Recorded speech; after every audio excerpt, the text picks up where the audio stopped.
Riggio. Welcome to another edition of Smoking with Joe.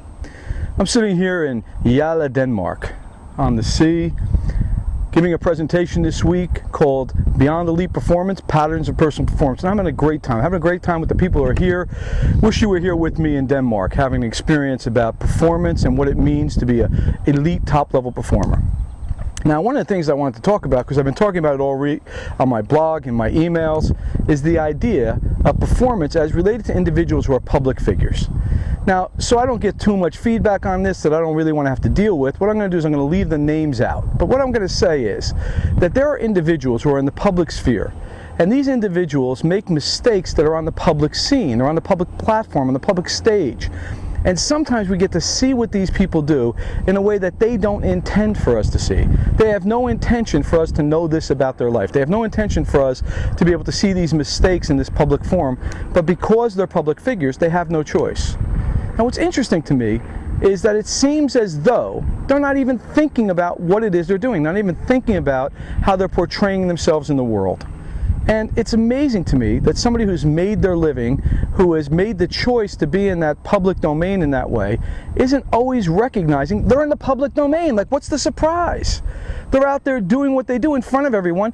What's the surprise? How can they possibly be caught off guard that people are paying attention?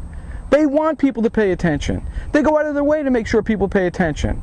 They hire professional publicists and public relations people to make sure their names are plastered all over the world. They make sure they're in the most common magazines. They're looking for the next opportunity to be on the front of People magazine and Time. And then they're surprised when they get caught doing something they shouldn't be doing in the public domain. You know what I say?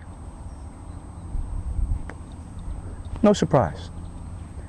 You got to take into account the consequences of your behaviors.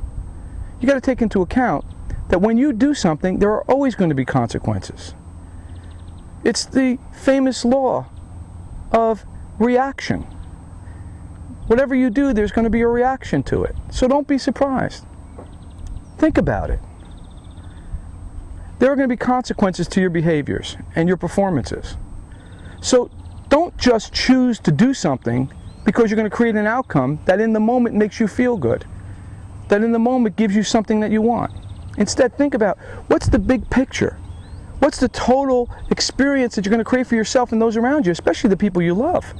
Because when we see some of these fiascos that these people do in their lives, the ones I'm referring to are in the public domain, the consequences aren't felt only by them, and sometimes not even especially by them, but as often and even more often, I would say, is the case that the people that they love are having massive consequences as a result of their behaviors. And you know what? I just don't get it.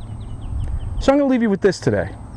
Instead of making decisions and taking action and building your behaviors and performances based upon what you think you're going to get in the moment, how about if you take a different tack? How about you think about what's going to be the long-term result of what it is you're about to do? And then only do it if not only you, but all the people around you that are going to be affected are going to get something that you really want them to have, not just today, but next year and 10 years from now too. So today what I'm smoking is a Romeo and Julietta, a number 2 from Cuba.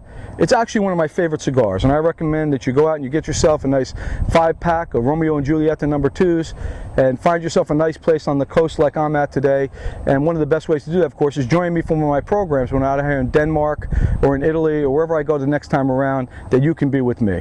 Once again, it's Dr. Joseph Riggio for Smoking with Joe, and you'll hear more from me, I can guarantee you that.